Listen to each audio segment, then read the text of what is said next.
সন্ধানহীন যুৱকজনৰ পৰিচয়টো হ'ল তেখেতৰ মাক হৈছে মোৰ পেহী, মোৰ দেউতাৰ ভনীয়েক মানে। তো কালি আপোনাৰ তেওঁৰ নামটো মিণ্টু হাজৰিকা। হয়, কালি সন্ধিয়া আপোনাৰ 8মান বজাৰ পৰা তেখেত মানে ঘৰত নাই বুলি মোক ফোন কৰি জনালে। তো মানে কি হ'ল আপোনাৰ ভাবিলোঁ কি তেওঁ আকৌ আহিব ঘৰলৈ, তাৰপিছত আকৌ 10মান বজাত মানে ফোন কৰিলে যে সি অহা নাইকিয়া। তো আমি কালি ৰাতি গোটেই ৰাতিটো বিচাৰিলোঁ, 3-4মান বজালৈকে আমি বিচাৰিলোঁ, গোটেই নাজিৰাত বিচাৰিলোঁ। আমাৰ থানাত আপুনি গৈ মেলি মানে আপোনাৰ কাগজ দিলোঁগৈ, দিয়াৰ পিছত আপোনাৰ কালিতো আপোনাৰ আমি একো নাপালোঁ মানে। কালি ধৰি লওক আপোনাৰ সকলো ইলেকশ্যন ডিউটিত ব্যস্ত হৈ আছে, গতিকেলৈ মানে কি আজি ৰাতিপুৱা আমি গৈ মেলি আকৌ আৰক্ষীক জনোৱা হ'ল। জনোৱাৰ পিছত আপোনাৰ আমি তেনেকৈ বিচাৰি থাকোঁতে মানে কি আমি গম পালোঁ যে ইয়াতে তেখেতৰ চেনেলযোৰ মানে ইয়াতে পৰি আছিলে মানে নৈঘাটত মানে চেনেলটো পৰি আছিলে। গতিকে চেনেলযোৰ পৰি থকা গম পাই আমি মানে সন্দেহ কৰিছোঁ যে তেখেতে ধৰি লওক কিবা এটা বেয়া পথ বাছি লৈছে নেকি ইয়াতে।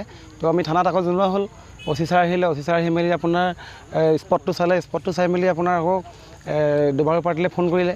তো তেখেতলোকে আহি মেলি এতিয়া অনুসন্ধান চলালে। তো তেখেতলোকে যোনখিনি অনুসন্ধান চলালে তেওঁলোকৰ মতে মানে এতিয়া নাই পোৱা, ইয়াত তেখেতৰ মানে বডিটো নাই বুলি কৈছে। তো কালিলৈ ৰাতিপুৱা আকৌ তেওঁলোকে অভিযান মানে আপোনাৰ চলাব বুলি এতিয়া কৈ থৈ গৈছে মানে। সন্ধানহীন যুৱকজনৰ পৰিচয়টো হ'ল তেখেতৰ মাক হৈছে মোৰ পেহী, মোৰ দেউতাৰ ভনীয়েক মানে। তো কালি আপোনাৰ তেওঁৰ নামটো মিণ্টু হাজৰিকা। হয়, কালি সন্ধিয়া আপোনাৰ 8মান বজাৰ পৰা তেখেত মানে ঘৰত নাই বুলি মোক ফোন কৰি জনালে।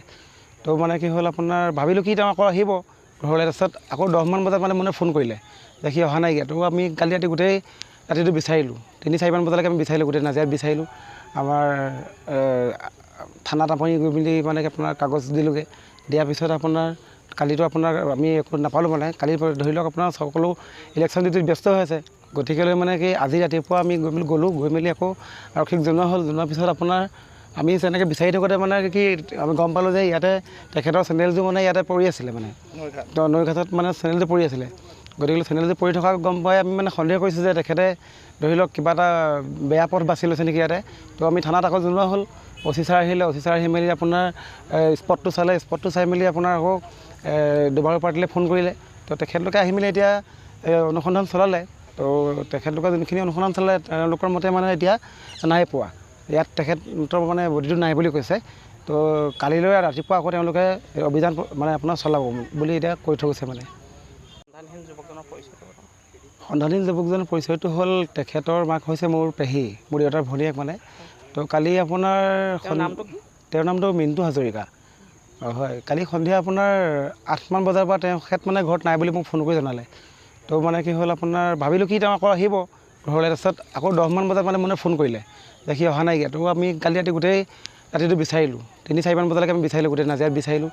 আমাৰ থানাত আপুনি গৈ মেলি মানে আপোনাৰ কাগজ দিলোঁগৈ, দিয়াৰ পিছত আপোনাৰ কালিতো আপোনাৰ আমি একো নাপালোঁ মানে। কালি ধৰি লওক আপোনাৰ সকলো ইলেকশ্যন ডিউটিত ব্যস্ত হৈ আছে, গতিকেলৈ মানে কি আজি ৰাতিপুৱা আমি গৈ মেলি আকৌ আৰক্ষীক জনোৱা হ'ল। জনোৱাৰ পিছত আপোনাৰ আমি তেনেকৈ বিচাৰি থাকোঁতে মানে কি আমি গম পালোঁ যে ইয়াতে তেখেতৰ চেনেলযোৰ মানে ইয়াতে পৰি আছিলে মানে নৈঘাটত মানে চেনেলটো পৰি আছিলে।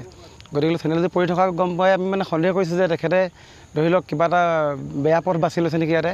তো আমি থানাত আকৌ জনোৱা হ'ল, অচি ছাৰ আহিলে, অচি ছাৰ আহি মেলি আপোনাৰ স্পটটো চালে, স্পটটো চাই মেলি আপোনাৰ আকৌ দুবাৰ পাৰ্টিলৈ ফোন কৰিলে। তো তেখেতলোকে আহি মেলি এতিয়া অনুসন্ধান চলালে।